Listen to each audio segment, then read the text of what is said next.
Hello and welcome to the Beyond Shakespeare podcast. I'm your host, Robert Crighton, General Overseer of the Beyond Shakespeare podcast, which specialises in creating full-cast audio adaptations of drama from before 1642, as well as providing background and other production resources so that you can go out and do it yourself. You can support our work and get a say into what we produce by becoming a patron today. Go to www.patreon.com/Beyond Shakespeare.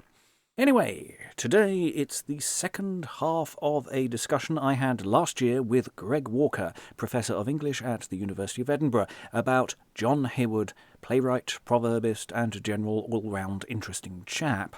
Professor Greg Walker has been working on a book about Heywood, hopefully coming up in the future, and has collaborated in a production of Heywood's Play of the Weather. More on that later in the episode. This episode covers the latter part of Heywood's career, from around 1533 onwards, from when his playwriting seemingly falls to the wayside, and his published writing focuses on proverbs and poetry in various forms. It's the Reformation, and Heywood has to navigate a fair few religious political problems. You should be able to listen to this without doing so, but part 1 is never a bad place to prepare for part 2. So, musician, singer, playwright John Heywood, after a good stint in the late 1520s to the early 1530s, wrote a number of plays, what we've recorded for the podcast: Witty and Witless, Gentleness and Nobility, John John, The Pardoner and the Friar, The Four Ps, A Play of Love, and The Play of the Weather, coming soon. Go on, have a listen. So, following this burst of drama, what next for our playwright? Well, let's find out. Talking more generally about his career then, so we're hitting the 1530s, we have all these plays, he's quite busy. How's his career going, and how does it go, shall we say, post-Reformation? Yes, it's a tricky line to walk. I mean, there are a couple of really interesting moments. He has this sort of, well, I was going to say meteoric, but it's clearly not. Modestly successful. The 1520s, his career is developing, he's got a young family. He's moved to London, he's doing well. 1528, he suddenly, for some reason, stops being paid a salary at court and gets a pension, which is fine, but isn't as good as what he had before. And at that point, he starts seriously writing plays at the same time, I think. I don't think they're unconnected. Then you have the cataclysm of 1533, 1534. All the plays are printed in that period. Then William Rastell stops printing. John Rastell has had a religious conversion and is now a kind of earnest evangelical legal reformer. So all the institutional support that Heywood had to write and perform plays is taken away. And I suppose it's no accident that he stops, as far as we know, writing new material then. And he gravitates back towards being a musician and singer, probably at St. Paul's, maybe at a parish church called St. Mary at Hill. And he starts writing songs, but they're very politically engaged songs. They're all about merriness and the resistance of malice and stopping gossip and ill will. And if you read that in the context of the legislation of the 1530s, which, obviously Thomas More has become estranged from Henry quite rapidly and is arrested and interrogated for refusing to sign the oath of supremacy and the oath of succession, rather. And then the Treason Act comes in, which says that if you speak maliciously against the king, then you're a traitor. So I think the way More articulates that is to deny that he is malicious. He says, I'm full of goodwill. I think no ill of anyone. I speak no ill of anyone. I feel no ill will to anyone. I pray for the king daily. And I think Heywood is part of that. He's writing songs about how there is no malice. There is no, the only opposition to the Christian life is ill will. And clearly he's cheering himself up and his friends and his allies in a world where they're ringed around with hostility because they're Catholic. They're against the supremacy broadly, and they see the Reformation as extraordinarily threatening. But Heywood's brilliant coup is that he never allows that to ostracize him. He still has an entree at court, clearly. Yes, he's rewarded by the king in 33 when More has resigned. Yes, he seems to be genuinely liked, Yes. and he seems a very jovial figure. It's that sense of the lightness of his touch when it comes to ideas, is that there's a reasonableness to his positions, and a willingness to sort of accept that other people's opinions are are valid or can or have some weight, and let's have the debate. Whereas society is diverse, he always says, and recognizing that is the first step forward. Whereas the society around him is becoming much more polarized and much harder, and this is why I always find Heywood interesting in comparison with Bale. Yes. You cannot find more different a person. Yep. I've got a section on that in the book. Why Heywood is not Bale and vice versa. Yes, I mean there's a play in that of the parallel lives, because they both live a long time. They both live through this swinging pendulum of religious practice. And survive in very, very different ways.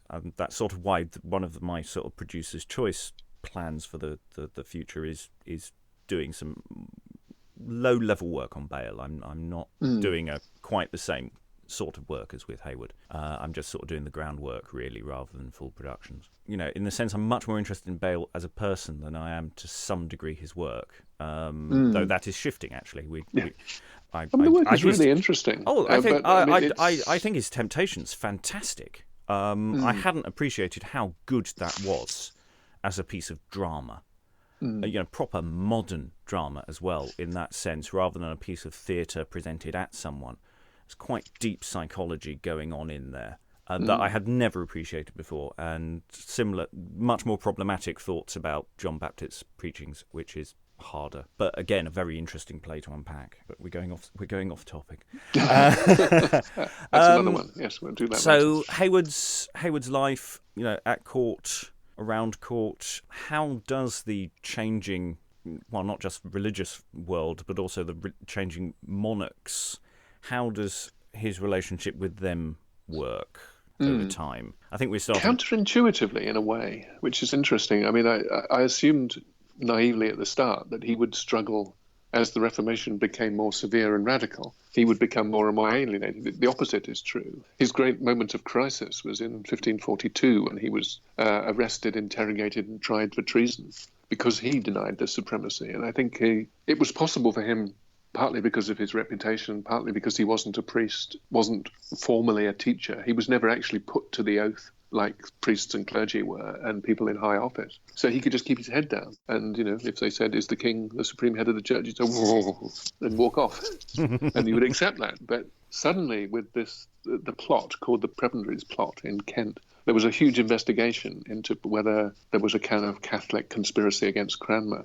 All the More family seemed to have been interrogated. And Heywood, presumably at one of his interrogations, was asked, will you swear the oath of supremacy? And he denied it. He said, no, I won't. And so was arrested and was literally dragged to the scaffold and was made to watch members of his family being hanged, drawn and quartered. And then was released because he obviously had at some point abjured and accepted the supremacy.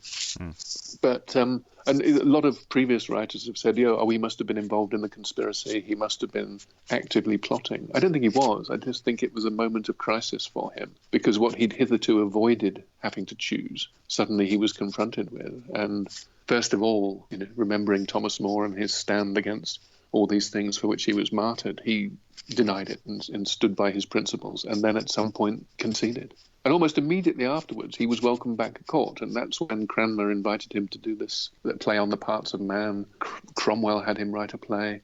Yes, and then suddenly. Oh, go on. Sorry. Yeah, no. That's what I find fascinating, is that we have these commissions from people you'd think from a very different not circle. To be interested. Yes. His old circle is dead or dying, and this new circle is welcoming him in. It may be because he worked with children, and Edward the Sixth. People around Edward thought that that's the kind of thing he would like. So he becomes quite a significant figure at the court, and with the Duke of Northumberland and Edward, and there are anecdotes about him being witty around the court.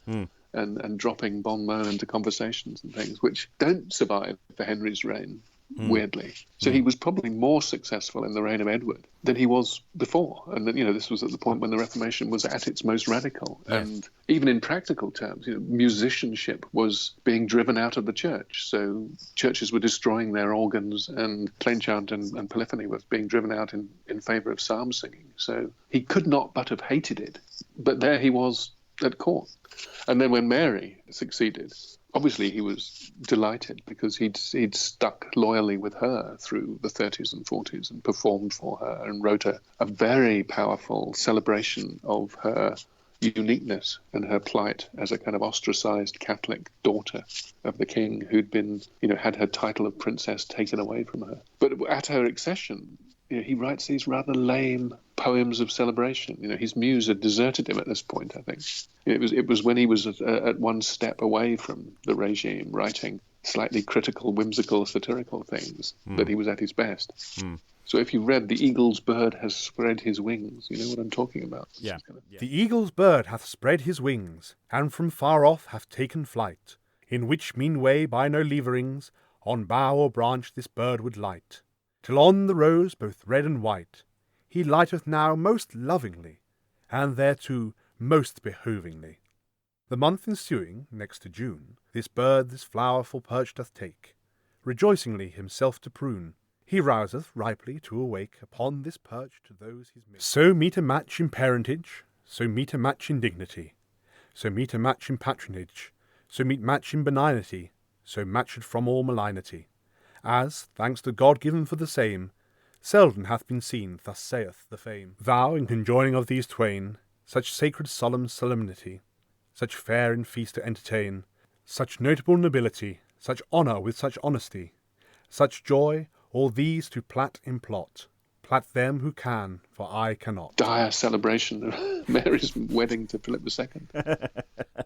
We're I think we are in around about the period, because he's being published, but he's not being published for plays. Are we about the right time for Spider on the Fly and things like that? I mean, but which I have not got to grips with. Right. I'm going to be entirely honest. I've vaguely looked at it. Well, for The Nation, I have read it in its entirety and written a chapter on it. It's the oddest thing that he did, but I think it's a product of for better or worse, it's a product of the early reign of Mary. It's clearly this bizarre, allegorical, sprawling, enormous poem talking about a legal dispute between a spider and a fly. And which sounds on paper like actually quite a good idea, but from my impression of it, it does sort of lose its thread, shall we say? Yeah.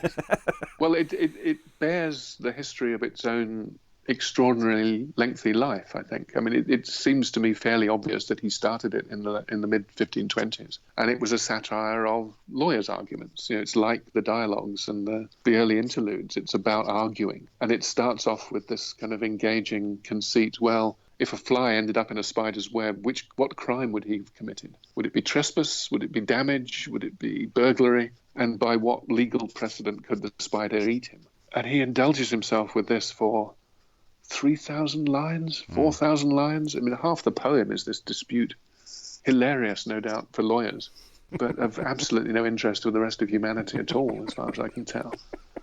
And he then put it aside for 15 years or more. And then suddenly, clearly he was energized and excited by the series of rebellions in 1549 against Edward's reign, particularly the ones in Norfolk. And he revisits the story and turns it into a war between spiders and flies, in which the insects and the arachnids, if I got that right, they behave in the ways that the rebels behaved in 1549. And that has almost no connection at all to the earlier gentle satire of legal stuff. And then he thinks, obviously this is rubbish, I'll put this aside again. And then when Mary's reign comes back, presumably he's popular with printers again. They say, what do you got, John? Yes, I was thinking that. Wait a minute, there's my Jazz Odyssey period that I can revisit, like Spinal Tap, and reinvent this thing. I'll make it into an allegory of Mary's accession, which he then does by having you've had this war between spiders and flies, which everyone then sort of sort of half forget. And you go back to the original Fly, and Mary, the maid, comes in and treads on the web and kills the spider. And then this becomes an allegory for Mary's accession and, crushing religious dispute by attacking her enemies, but mercifully. So, he has a chance to rather sort of awkwardly do this dance around religious persecution. Yes, she's killed the spider, and that was necessary. But it was only one spider, and she killed him gently. So he's sort of saying, well, perhaps, we could restore Catholicism without all the burning, please. But it's a mess. It's a three-part structure in which the three parts have very tenuous connection to each other. I mean, there's something quite interesting about it, and it's hearing that as an exposition of how and why it comes about makes it more interesting in my mind. I still think it's very low down my list of priorities. I mean, I'd love to, in a sense, I'd love to do a sort of complete Heywood. I think I'm sticking with the complete plays of Heywood. Yeah, I couldn't recommend it. No, Jeeves, I couldn't recommend it, sir. It's not. I mean, you can imagine sort of conversations between Heywood and his putative printers. I mean, one is about John, and Sir John, and you think, well, John, is that the best title we could go with here? Yes.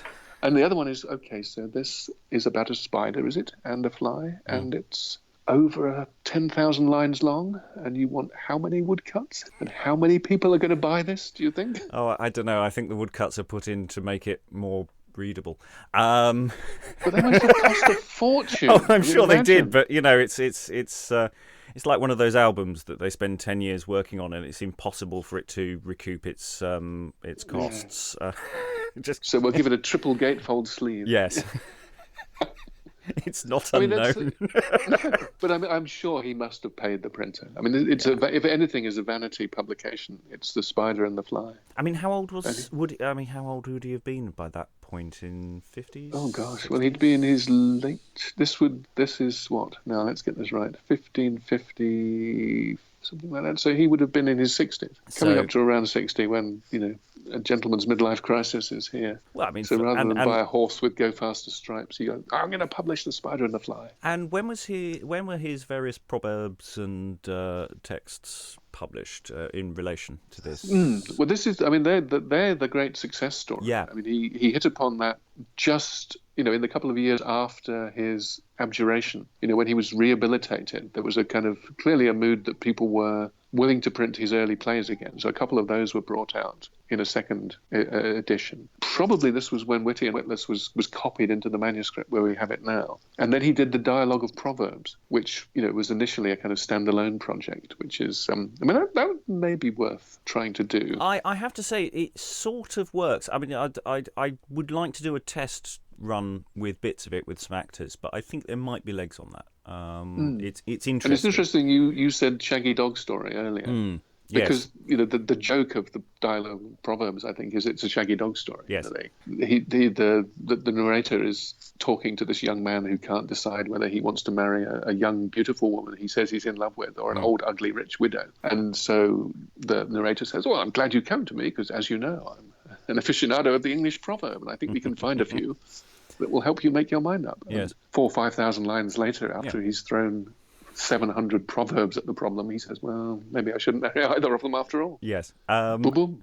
Yeah, well, exactly. I mean, that's that thing of not coming to a definite conclusion is quite characteristic of Heywood. And there are those wonderful moments when you have no idea which narrative you're in, because he says, well, let me tell you about my neighbour who also married in a rather unfortunate way. And in the middle of the story about the neighbour meets someone else who says, that's funny because my uncle married rather like you. And they're all kind of telling these giving proverbial lessons about, how you should or shouldn't marry someone you love. And there's kind of nested story within nested story. And it could never end. I mean, yes. It would happily have gone on forever. And then the guy says, enough. I've made my mind up. I'm marrying neither of them. And the thing is, it does end, and it's not desperately long as a text. But it does feel long. Yes, but in terms of material and saying, okay, we don't have to do all of it. What can we do? What can we do with it? It's definitely a text where I felt that there's something could be done with this. Whereas there's plenty of other texts that I'm working with where I'm going, really don't think I can. So, but it was obviously phenomenally successful because the commission came back, can you do something else? So then he was doing the 100 proverbs, the 200 epigrams on proverbs, the 300 epigrams on proverbs. Almost every 3 or 4 years he brought out another edition of these proverbs. Yes, and, they're very different to they're not part of that more humanist circle. They're London proverbs. I think they're written for a popular readership. And he had the distinction of having his complete works published. At a time when only Thomas More had his complete works published before then. But it's all the proverbs. It's not the plays. They didn't want those. No, we are approaching the reign of Elizabeth, I think, with a rate of knots. Yep, it's coming into view. It is coming into view. So how does his career progress into Elizabeth, and obviously where does he end up living? And how does that come into being? I mean, Mary's death must have been an absolute cataclysm for him. He'd seen all the things he loved brought back. Catholicism was restored. There had been colossal violence bringing it about, which he was clearly uncomfortable about. But at least we were back in the world of the 1520s with a kind of Catholic dispensation. And then Mary died, and Cardinal Pole died on the same day, and that dream is snatched away again. And Elizabeth very quickly establishes that we're not going to have a kind of Catholicism without the Pope again. It's going to be a tentative but nonetheless Protestant Reformation. And I think Heywood tried to live with that. I mean, he performed at court for Elizabeth, published one final edition of the epigrams, and so was kind of business as usual for a while, but was clearly beginning to worry. A lot of his relatives had fled back to the Catholic Netherlands or to Italy. His sons were beginning to explore a vocation with the Jesuits. His position was increasingly precarious. And Jane Flynn, the music scholar, has discovered a new Heywood poem, which is brilliant. I mean, wonderful discovery, called When All That Is to Was Is Brought, which is about looking back on the past and, the end of your tenure. And it's essentially a poem about, do I stay or do I go? It's presented as a text of someone on the brink of death. But it's actually a text about someone on the brink of exile, telling his family that, we must balance our duties to the king, to the prince, with our duties to God. And it's about flight and exile and what you lose. And within a year and a half, he'd fled with Ellis, his elder son, to the Catholic Netherlands and was living there and lived there for the rest of his life. Clearly, it wasn't possible again to reconcile himself with a regime that he wasn't in step with. And clearly he was going back to his earlier recantation, which, as Jane Flynn shows, was suddenly brought to prominence again because Fox's first edition of his Book of Martyrs printed Heywood's recantation speech in its entirety. So the kind of cringing, compromising collapse that he had to voice about, how he'd been wrong about everything and the king had been merciful was there in print for everyone to read. Moreover, here afore God and you, good Christian people, I do utterly and with all my heart recant and revoke all mine aforesaid erroneous and traitorous opinions. And as my conscience now doth force, I protest that even with my heart I firmly think and undoubtedly believe that the Bishop of Rome neither now hath, nor at any time hath had or can have, by any law of God or man, any more authority without the precinct of his own country about him than any other bishop hath within his own diocese, whereby I assuredly take the abolishing of the pretenced and usurped power or authority of the Bishop of Rome out of this realm, to be done justly and truly by the law of God.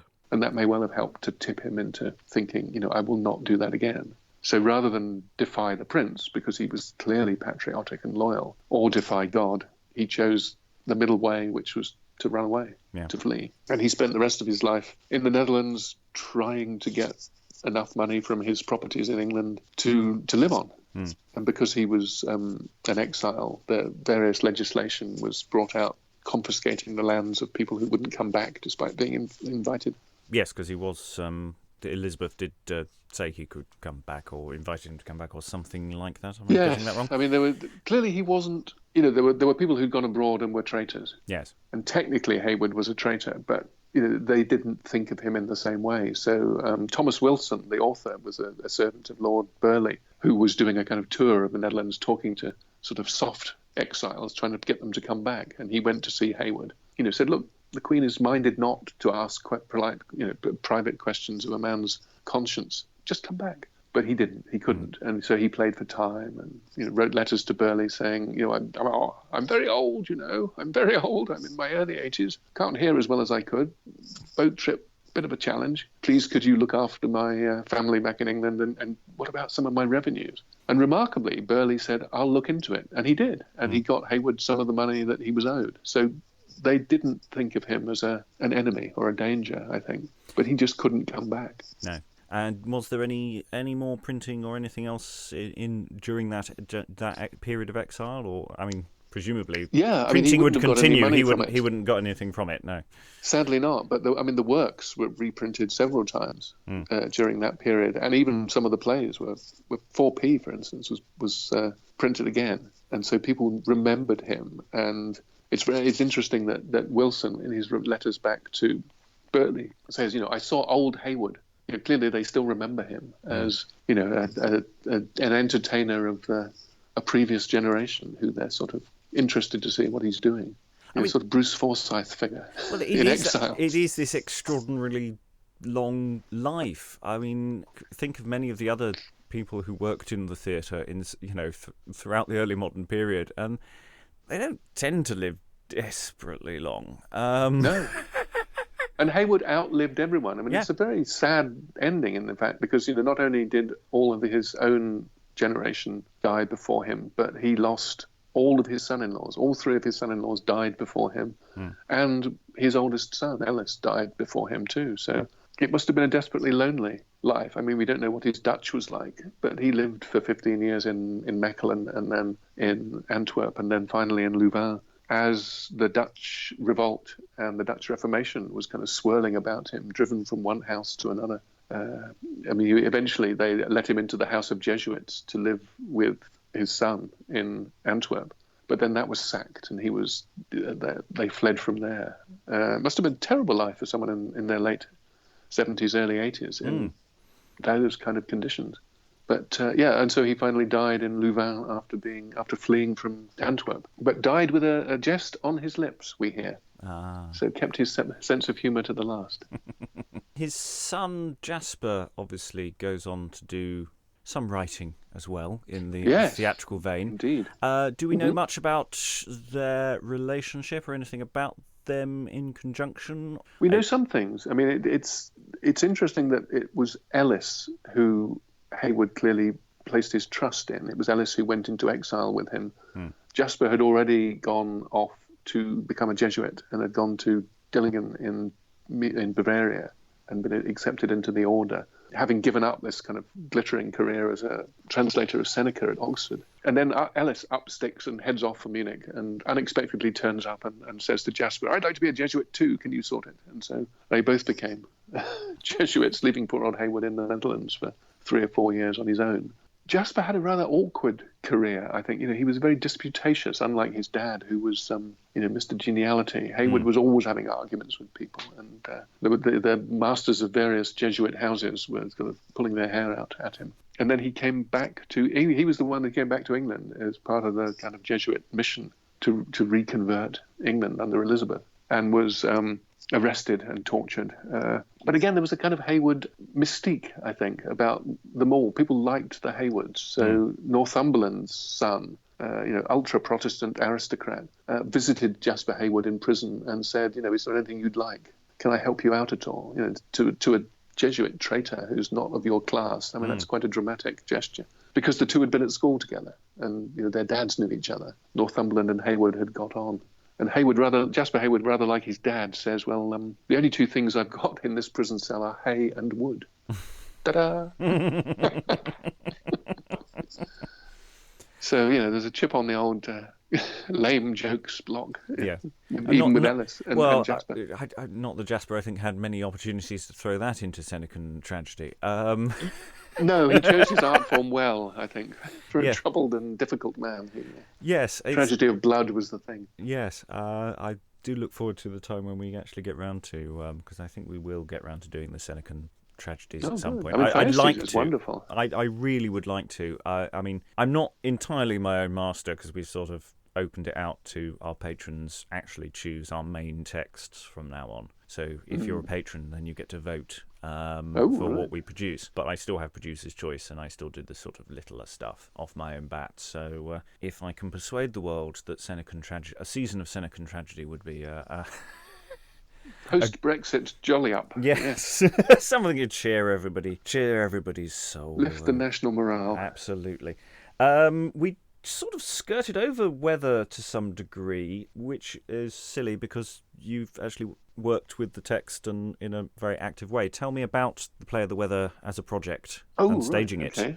Well, a wonderful opportunity, which we didn't really expect when we applied for the chance to put it on at Hampton Court Palace in the Great Hall. But the money came through, thanks to the AHRC, so we doffed our caps and got on with it. And it was we learnt a lot about that play, I think, from producing it. We saw very quickly that it was about the engagement with the audience that made it so. I mean, what you couldn't do, and that this is the classic dilemma of all attempts to kind of reproduce authentic performances of things, is you can't make an audience feel the way an audience felt in the 16th century. So if Henry VIII had been there, that would have been the story. And without actually having someone with the same power and cultural kind of magnetism as Henry VIII in the room, you couldn't see why it was so daring for Heywood to have people joking about royal marriage or having extra heads that you didn't think you knew about.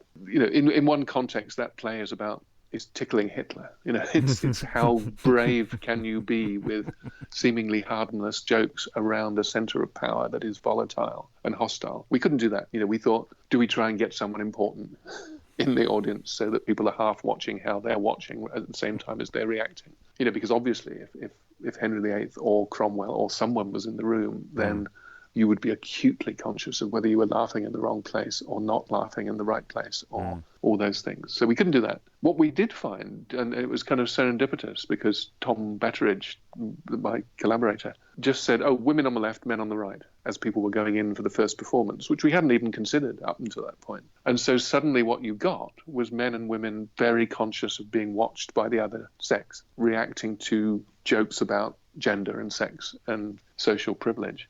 And that was very revealing. When the laundress and the gentlewoman were talking about the flaws of male authority or what it means to be a pampered gentlewoman or a hard-working artisan, you could see people nodding or not nodding or getting cross, and you were aware of yourself being looked at. And it was an inkling, at least, of what it means to be watched as a watcher of theatre in a community of people you know. And, how you respond to Merry Report or Jupiter or The Gentlewoman is something you will have to own up to and live with tomorrow and the next day, because the community that watched you watch the play is the community you live and work in.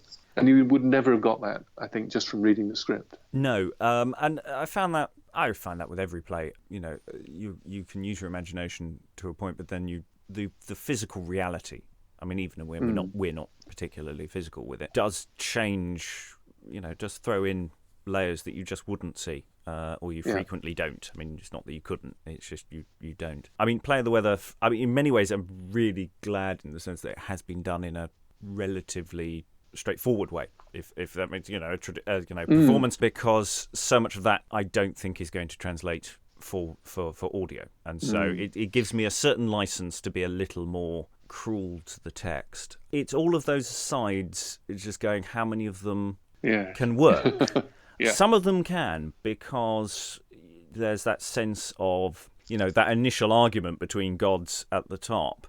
We can have gods going oi, and reacting to that initial proposition. So having that sort of more raucous room, we can generate that artificially. Whether it works or not, I don't know. I mean, that's one of the most daring things about the play, I think. If you're playing it at the royal court and regal authority comes over as just being a bit shabby and Ruritanian and not very convincing. I mean, that's the most daring. To make royal authority seem slightly unimpressive, slightly overreaching. Yes. In the context of a king who is dramatically overreaching. Yes, and it's the nature of the fawning nature of the supplicants and who come in, and I also just love the fact that Jupiter's, initially not very impressed with Merry Report, but once he's sort of done it a couple of times, and keeps coming. Look, I gave you do it. I'm behind the curtain. Leave me alone. Yes. Just get on with the job. And he sort of gets really quite annoyed. What do you want now? Yeah, come on. And just that relationship is really fun. That's really quite fun to play with. Any final thoughts? I think is on Heywood, or for that matter. Well, I mean, I think it's wonderful that he's getting his entire canon of theatre re-looked at and reinvented. So, I mean, I think this is a wonderful moment for Heywood. And if I can sell the enormous and vastly overpriced biography on the strength of the audio canon, etc., then I'll be deeply grateful. Well, remember to @ us in and on Twitter when it comes out, and we will retweet and republish and put out as many plaudits for its existence as we can. Marvelous. I mean, I'll double my reader. Yeah. I think, if that is the case. Well, I mean, what I'm hoping, and this is very tenuous, is that try and persuade people off the back of what we've done, is to try and find some other people who might want to stage their own version. I'm trying to package Heywood as a fringe possibility for people. That would be good, yes. And keep me in touch. Well, yeah, I mean, and that's the thing, is just try and build the enthusiasm and just the relative ease of doing him. Once you get into it, I think that's the initial approach. I mean, Play of Love, you read it on the page and just simply you can't read it because the names of the characters just mean you lose. It's mind-numbingly painful. But I think once someone's got a route in, then we've got a chance. So that's sort of once it's all done and online, is actually trying to persuade somebody else to do it. Brilliant. Well, absolutely. That's the all game. Power to that. Well, the challenge is, can you do it better than we did? Just do it different. Just exactly. keep doing it. Yeah. There's not just one way to do Heywood. I mean, if we think, he's done, then that's it. But he's not. It's been started again. Well, thank you very much again. Well, my pleasure, and thank you. And good luck. And I'd like to thank Professor Greg Walker for talking with me last year. The extract from The Eagle's Bird was read by Adam Thurkettle. And we end the podcast on a cheerful note with a full reading of John Heywood's Recantation, as transcribed in Fox's Acts and Monuments, performed by Hugh Weller-Poley. Enjoy. I am come hither at this time, good people, willing and of my own suit, desirous to show and declare unto you, briefly, first of all, the great and inestimable clemency and mercifulness of our most sovereign and redoubted Prince, the King's Majesty, which his Highness hath most graciously used towards me, a wretch, most justly and worthily condemned to die for my manifold and outrageous offences, heinously and traitorously committed against his Majesty and his laws. For whereas his Majesty's supremacy hath so often been opened unto me, both by writing and speaking, if I had grace, either to open mine eyes to see it or mine ears to hear it, to be surely and certainly grounded and established upon the very true word of God. Yet, for lack of grace, I have most wilfully and obstinately suffered myself to fall to such blindness that I have not only thought that the Bishop of Rome hath been and ought to be taken the chief and supreme head of the universal Church of Christ here on earth, but also, like no true subject, concealed and favoured such as I have known or thought to be of that opinion. For the which most detestable treasons and untruths, I here most humbly and with all my heart, first of all, ask of the King's Majesty forgiveness, and secondarily of the world, beseeching all these that either now do or hereafter shall hear of these my great transgressions, to take this, mine example, for an instruction for them to call for grace, that they thereby be stayed from falling at any time into such miserable blindness and folly. Moreover, here afore God and you, good Christian people, I do utterly and with all my heart recant and revoke all mine aforesaid erroneous and traitorous opinions. And, as my conscience now doth force, I protest that, even with my heart, I firmly think and undoubtedly believe that the Bishop of Rome neither now hath, nor at any time hath had or can have, by any law of God or man, any more authority without the precinct of his own country about him than any other bishop hath within his own diocese.